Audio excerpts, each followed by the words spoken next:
بسم اللہ الرحمن الرحیم۔ حضور اکرم صلی اللہ علیہ وآلہ وسلم کی 10 مختصر اور نہایت اہم حدیث ہے۔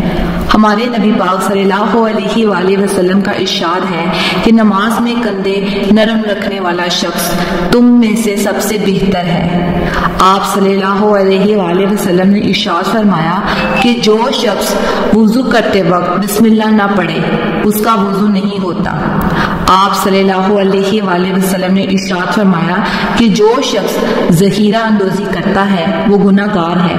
آپ صلی اللہ علیہ وآلہ وسلم نے ارشاد فرمایا کہ نظر کا لگنا حق، اگر کوئی چیز تقدیر پر سبقت لے جاتی ہے تو وہ نظر ہوتی ہے۔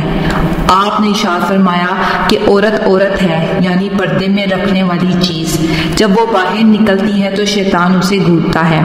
آپ صلی اللہ علیہ وآلہ وسلم نے ارشاد فرمایا کہ ایک نماز کے بعد دوسری نماز کا انتظار کرنا جنت کے خزانوں میں سے ایک ہے۔